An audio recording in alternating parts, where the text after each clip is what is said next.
पाकिस्तान के बीच मौजूदा युद्ध जैसी स्थिति की कुछ लोग इसे युद्ध कह रहे हैं। हालांकि अभी कहा जा रहा है कि ये युद्ध नहीं कह सकते, लेकिन युद्ध जैसी स्थिति है। थोड़ी देर में अमित शाह इस वक्त अहम बैठक करेंगे। डीजी बीएसएफ और डीजी सीआईएसएफ के साथ बैठक होनी है। बड़ी खबर इस वक्त केंद्रीय गृह मंत्री के आवास पर ही ये बैठक होने वाली है। डीजी बीएसएफ और डीजी सीआईएसएफ के साथ मुलाकात करेंगे, बैठक करेंगे, मीटिंग करेंगे केंद्रीय गृह मंत्री अमित शाह अपने आवास पर। बड़ी खबर इस वक्त आ रही है, बैठकों का दौर चल रहा है। आज पाकिस्तान करा रहा है ये कहा जा रहा है। और इस वक्त की बड़ी खबर दिल्ली से, जहां पर बैठकों का दौर चल रहा है। एक और बड़ी खबर आ रही है इस वक्त, रक्षा मंत्री की बैठक अब भी चल रही है। सीडीएस के साथ सेना प्रमुखों के साथ रक्षा मंत्री राजनाथ सिंह की बैठक चल रही है। सीडीएस और सेना प्रमुख इस वक्त मौजूद हैं। तीनों विंग के सेना प्रमुख मौजूद हैं। इस वक्त रक्षा मंत्री राजनाथ सिंह के साथ ये मीटिंग चल रही है। एक के बाद एक बड़ी खबर, आईपीएल को स्थगित कर दिया जा सकता है। बीसीसीआई की ओर से ये फैसला लिया जा सकता है। बीसीसीआई जल्द ऐलान कर सकती है, घोषणा कर सकती है आईपीएल को रद्द किए जाने की। सुरक्षा के मद्देनजर यह फैसला लिया जा सकता है। इससे पहले एक मुकाबला उसे स्थगित किया गया था और अब आईपीएल को रद्द करने का फैसला भी लिया जा सकता है। फिलहाल ऐसा ऐलान हुआ नहीं है, लेकिन ये खबर आ रही है सूत्रों के हवाले से कि जल्द ही बीसीसीआई ऐसा ऐलान कर सकता है। बीसीसीआई की ओर से आईपीएल स्थगित करने का फैसला लिया जा सकता है। बड़ी खबर लगातार न्यूज 18 पर अपने दर्शकों तक हम पहुंचा रहे हैं। भारत पाकिस्तान के बीच मौजूदा तनातनी के बीच भारत में क्या चल रहा है, पाकिस्तान में क्या चल रहा है, हम आपको बता रहे हैं। कूटनीतिक स्तर पर क्या फैसला लिया जा रहा है और सेना कौन कौन से कदम उठा रही है, ये जानकारी भी दे रहे हैं। प्रेस कॉन्फ्रेंस का इंतजार है। इससे पहले इस वक्त स्टूडियो में हमारे साथ मौजूद हैं कैप्टन शशि भूषण त्यागी जी। कैप्टन त्यागी जी, लगातार एक्शन देखने को मिल रहा है और अब गृह मंत्री भी बैठक करने वाले हैं। क्या प्रेस कॉन्फ्रेंस से पहले तमाम बातों की जानकारी सरकार को, गृह मंत्री को, रक्षा मंत्री को दी जा रही है? ये वो सिलसिला है, क्योंकि प्रेस कॉन्फ्रेंस का इंतजार है। सेना की ओर से क्या वीडियोस जारी किए जाते हैं, इसका भी इंतजार है। जी जरूर, चाहे रक्षा मंत्री हो या प्रधानमंत्री हो, ये पूरी तैयारी के साथ आएंगे।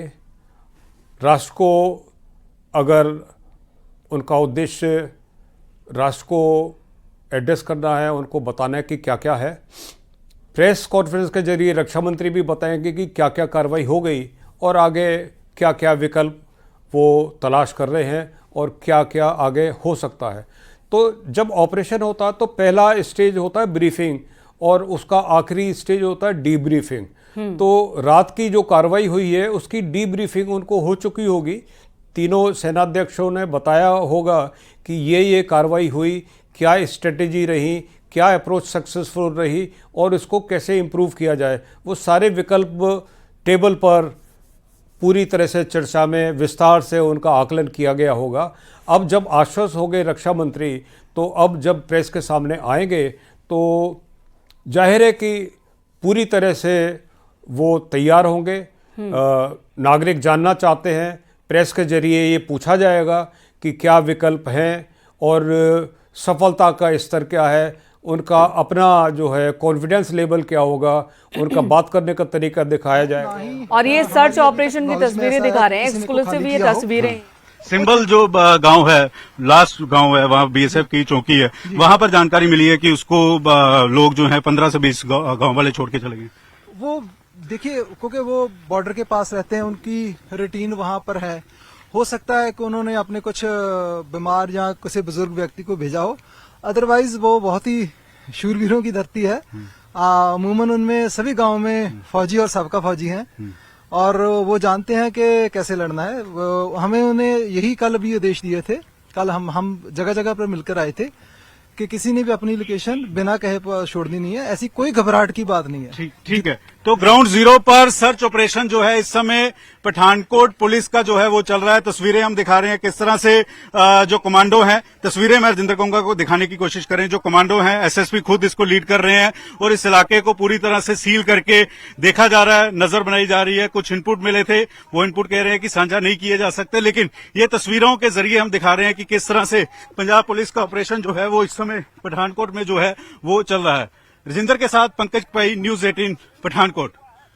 कोट से हमारे सहयोगी की रिपोर्ट इस वक्त आप देख रहे हैं। एसएसपी की अगुवाई में सर्च ऑपरेशन चल रहा है बड़े स्तर पर और यहां पर चप्पे चप्पे की तलाशी ली जा रही है और ये आशंका है कि जब रात में सीज फायर का उल्लंघन हुआ, रात में जब वहां से ड्रोन अटैक किए गए हैं, मिसाइलें दागी गई हैं, यहां से जब सेना ने जवाब दिया, कई मिसाइलें उनकी हवा में ही तबाह हो गई, बर्बाद हो गई और कई जब जेट वापस भागने की कोशिश कर रहा था तो उन्होंने अपने फ्यूल टैंक्स या फिर तमाम इक्विपमेंट्स जो रिलीज कर दिए हैं वो इन इलाकों में गिरे हो सकते हैं और उन सबूतों को तलाशा जा रहा है। सर्च ऑपरेशन चलाया जा रहा है। अगर कहीं कोई जिंदा बम है तो उसे डिफ्यूज किया जाएगा, ये बहुत जरूरी होता है। और ये स्थानीय पुलिस है जो कह रही है कि सेना तो अपना काम कर रही है, बॉर्डर पर सेना जवाब दे रही है, इधर से वायुसेना के जवान जवाब दे रहे हैं, हमारा काम है उनकी मदद करने का और वो काम हम कर रहे हैं। और कहीं कोई पैनिक होने की स्थिति नहीं है, डरने की स्थिति नहीं है, आम लोगों को परेशान होने की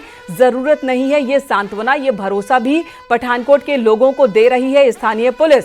और शशि भूषण जी हमारे साथ मौजूद हैं। सर, यहां पर एक यूनिट, आज देश में सिर्फ एक यूनिट है, कोई स्थानीय पुलिस नहीं है, ना वायुसेना है, ना नौसेना है, ना थल सेना है, ना सत्ता पक्ष है, ना विपक्ष है, एक यूनिट है और वो यूनिट है भारत, जो अपनी अपनी जिम्मेदारी निभाता दिख रहा है। और यहां पर आम नागरिकों को भी जोड़ लीजिए इस यूनिट में, वो भी अपनी भागीदारी दे रहे हैं। पहले भी सेना और पुलिस के बीच में सहयोग बहुत अच्छा रहा है, उत्कृष्ट स्तर का सहयोग रहा है। आज भी जब पुलिस के साथ मैं देखता हूँ कि पैरा एसएफ के जवान हैं तो भारत के नागरिकों को ये तसल्ली मिल जानी चाहिए कि जहाँ वो जाते हैं पैरा एसएफ के लोग पुलिस का सहयोग कर रहे हैं।